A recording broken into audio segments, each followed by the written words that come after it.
Merhaba yengeçler. Ocak ayı gökyüzü gündemimize hoş geldiniz. Yeni yılın ilk ayı. Siz bu Ocak ayına adım atarken gökyüzü ilişkiler, ortaklıklar ve bağlılık temalarını merkezinize alıyor. Artık yalnız hareket etmek değil, birlikte yürümek ön plana çıkıyor.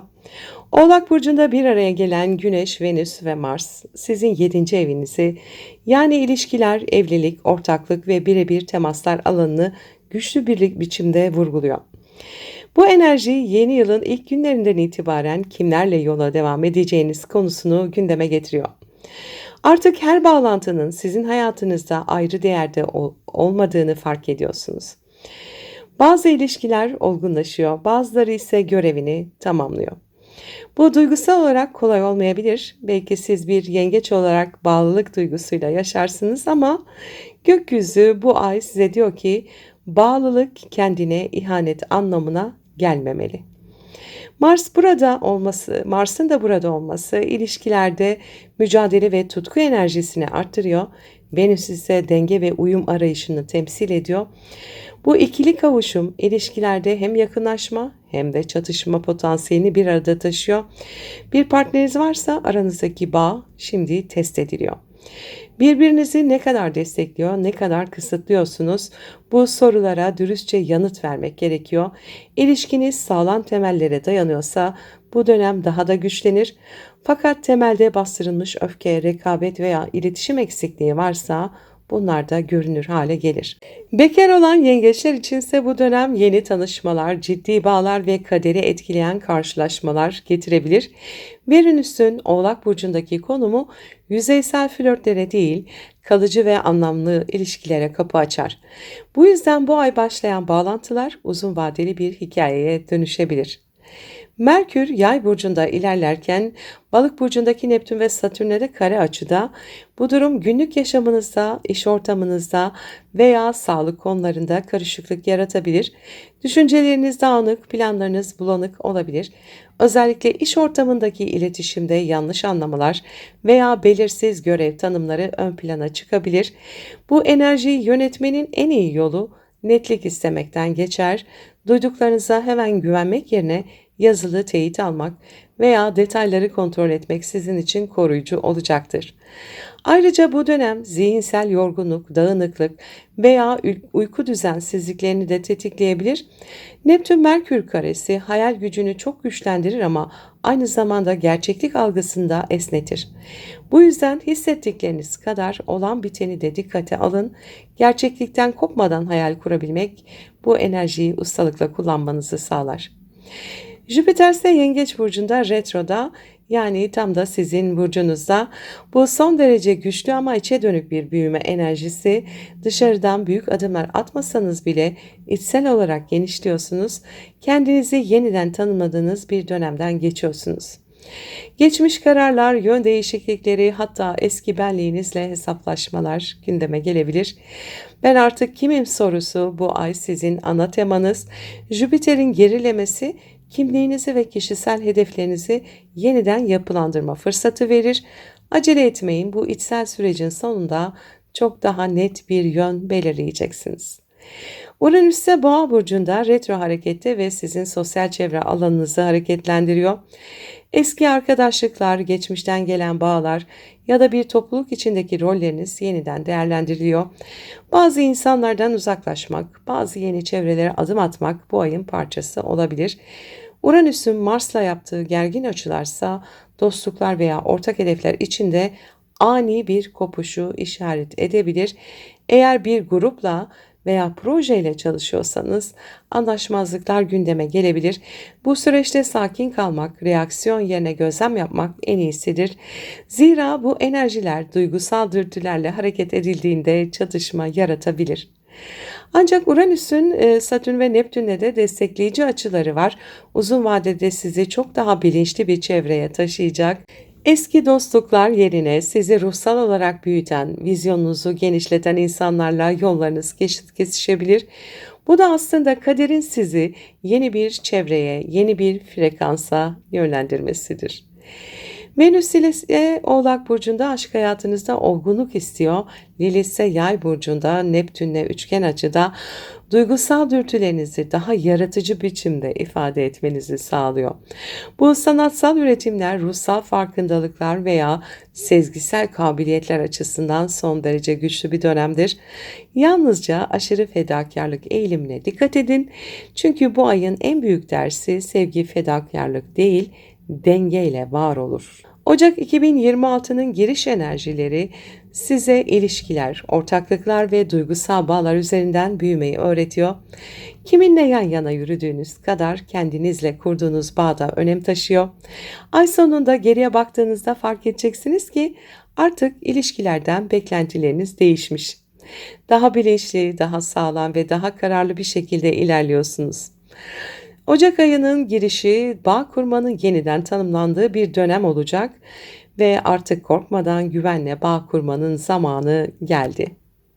Ocak ayı giriş enerjileri bu şekildeydi. Şimdi astrolojik gündeme geçiyorum. Sevgili yengeçler, Ocak ayının ilk yarısı hem bir zirve hem de bir ayna gibi. Gökyüzü size bir kez daha hatırlatıyor, artık büyüdünüz. Ama bu büyüme sadece dışsal değil, ruhsal, duygusal ve ilişkisel bir olgunlaşma.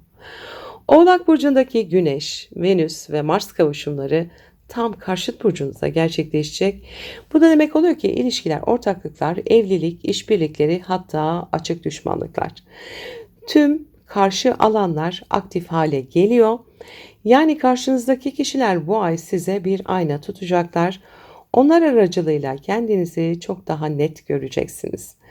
Ama bu aynada gördüğünüz her şey hoşunuza gitmeyebilir. Çünkü Oğlak enerjisi disiplin ister, gerçeklerle yüzleşmeyi zorunlu kılar ve siz bir su burcu olarak duygularınızla hareket etmeye alışıksınız. Bu yüzden Ocak ayı hem kalbiniz hem mantığınız arasında bir denge kurma sınavı. 3 Ocak'ta bir Yengeç Burcu'nda dolunayımız var. Sizin burcunuzda içsel duygularınız, bastırdığınız özlemler, ihtiyaçlar bir anda görünür hale gelebilir. Bu dolunay ben ve biz dengesini gündeme getiriyor. Bir ilişki içindeyseniz partnerinizle ilgili bir farkındalık, bir kırılma ya da bir açıklık dönemi yaşayabilirsiniz. Belki de bir süredir görmezden geldiğiniz duygular artık kendini ifade etmek istiyor. Bu dolunay duygusal cesaret istiyor. Artık sustuklarınızı dile getirme, kendi ihtiyaçlarınızı savunma zamanı ve en önemlisi bu dolunay size şunu öğretir: başkalarını korurken kendini unutmamalısın. 6 Ocak'ta Güneş ve Venüs Oğlak Burcu'nda kavuşacaklar. Bu enerji ilişkilerinizde diplomatik bir yumuşama getirebilir. Partnerinizle, iş ortağınızla, hatta yakın çevrenizle daha olgun bir iletişim kurma fırsatınız var. Venüs burada sizi sevgiyle büyütüyor ama aynı zamanda sınır koymayı da öğretiyor. Çünkü gerçek sevgi fedakarlıkta değil, saygıyla büyür. Eğer bir ilişkiniz varsa bu kavuşum onun yönünü belirleyebilir. Eğer yalnızsanız bu dönemde ciddi ve kalıcı bir ilişki potansiyeli de doğabilir. Ancak bu ilişki romantik olmaktan çok olgun bir birlikteliğe dayanacak. 8 ile 10 Ocak arasında Güneş, Venüs ve Mars kavuşumu retro Jüpiter'e karşıtlık yapacak. Bu ayın kalbi işte burada atıyor. Oğlak'taki bu üçlü kavuşum sizin karşıt evinizde bir ilişki fırtınası yaratıyor. Ve bu enerjinin karşısında sizin burcunuzdaki retro Jüpiter var. Bu bir nevi ben mi biz mi sorusu. Kendinizi bir ilişkiye, bir ortaklığa, bir sorumluluğa fazla kaptırdıysanız Jüpiter'in retrosu size geri adım at, nefes al diyor. Belki de ilişkilerinizde bir büyüme yaşamak için önce duygusal bir alan açmanız gerekiyor. Bu dönemde partnerinizle ya da yakın çevrenizde bir güç savaşı yaşamanız da olabilir. Çünkü Mars burada egoyu, Venüs ise dengeyi temsil ediyor. O yüzden 8 ile 10 Ocak arası sevgiyle sınır koymayı öğrenme zamanı. Aksi halde duygusal yorgunluk kaçınılmaz olacak. 14 Ocak'ta Merkür Jüpiter'le karşıtlık yapıyor olacak. Bu etkileşim ikili iletişimlerde bir dönüm noktası. Bir konuşma, bir mesaj, bir açıklama bekliyorsanız bu dönem gelebilir. Ama dikkat edin, her söylenen söz abartılı ya da yanlış anlaşılmaya açık da olabilir. Bu yüzden bu tarihlerde kelimelerinizi seçerek konuşun, hislerinizi aceleyle ifade etmeyin. Bir konuşmayı başlatmak istiyorsanız önce duygularınızı netleştirin. Çünkü Jüpiter burada duyguları büyütecektir. Küçük bir kırgınlık bile bir dağa dönüşebilir. Bu enerjiyi yapıcı kullanın, konuşarak, açıklıkla, empatiyle. 15 Ocak'ta Uranüs ise Boğa burcunda duran pozisyona geçecek. Bu transit sizin 11. evinizi yani arkadaşlıklar, sosyal çevre ve hedefler alanınızı etkiliyor. Son birkaç ayda arkadaş çevrenizde değişiklikler olduysa artık bu dönüşümün sabit bir hale geldiğini göreceksiniz.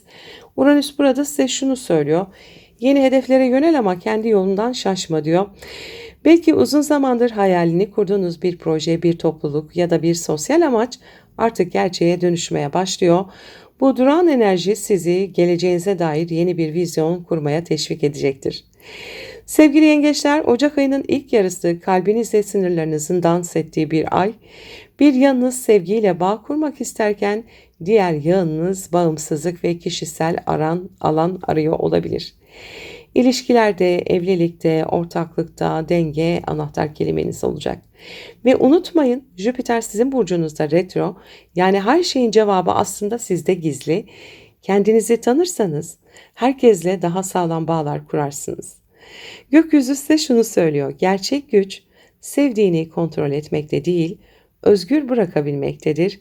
Bu ay kalbinizle cesaretinizin birleştiği bir dönüm noktasına yürüyorsunuz ve bu yürüyüş sizi daha bilge, daha güçlü bir versiyonunuza taşıyacak. Kalbinizle aklınız arasında köprü kurun. Çünkü bu ayın sonunda hem kendinizi hem de sevdiklerinizi çok daha derinden anlıyor olacaksınız. Sevgili yengeçler, Ocak ayının ikinci yarısı derin ve güçlü dönüştürücü bir dönem olabilir. Gökyüzü adeta yeni bir bağ kurma, güvenme biçimini dönüştürme ve duygusal dayanıklılığı yeniden tanımlama dersi veriyor. Bu ay Oğlak yeni ayı ilişkilerinizi, Kova'daki stelyum ortak paylaşımlarınızı ve içsel gücünüzü, Neptün'ün Koça geçişi ise hayat yönünüzü değiştirecek bir vizyon çağrısını aktive ediyor.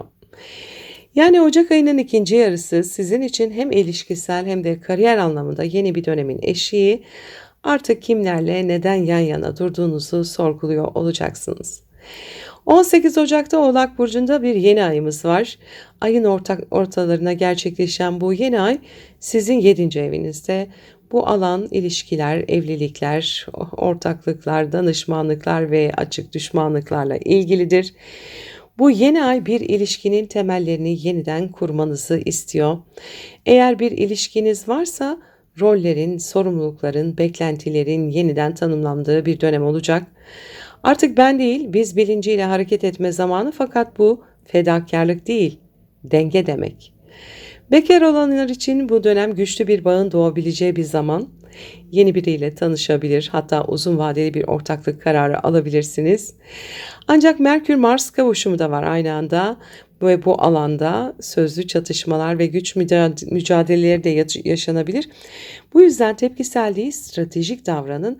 Gerçek bir ilişki sadece duyguda değil, zihinde de bir uyum gerektirir.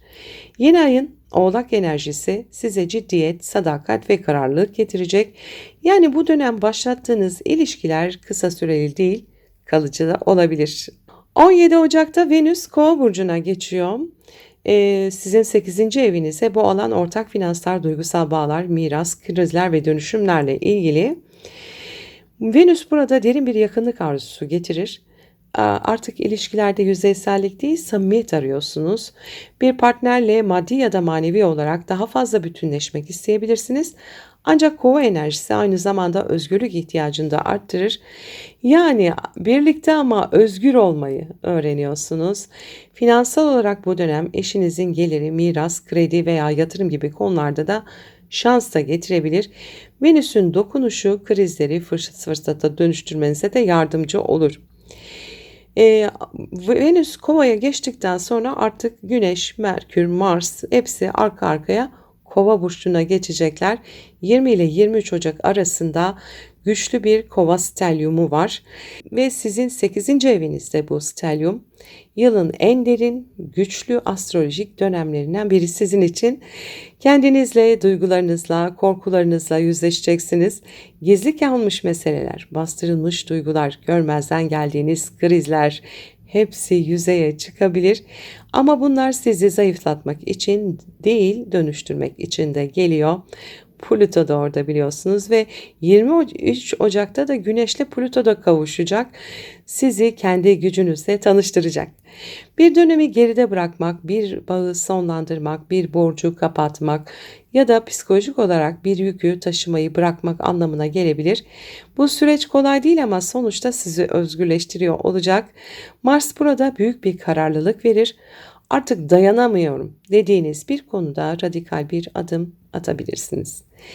Yine de dikkat edin, Mars-Plüto teması güç savaşlarını da tetikler.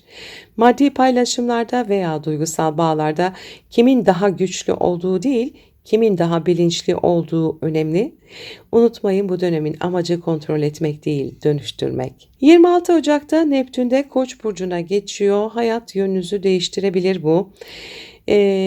Neptün yıllar sonra Koç burcunda ve bu geçiş sizin 10. evinizi, yani kariyer, statü ve toplum önündeki imaj alanınızı aktive ediyor. Bu hayat yönünüzün ve hedeflerinizin değişmeye başladığı bir süreci başlatıyor olabilir. Belki artık başka bir mesleğe, başka bir misyona, hatta bambaşka bir hayat yoluna yöneliyorsunuz. Artık sadece başarmak değil, anlamlı bir şey yapmak istiyorsunuz. Neptün burada size ilham veriyor ama sınırları da bulanıklaştırıyor. Bu yüzden hedeflerinizi netleştirmeye çalışın.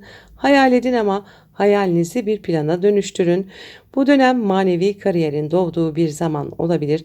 Sanat, şifa, eğitim, ruhsal rehberlik veya toplumsal hizmet alanları sizi çağırıyor olabilir.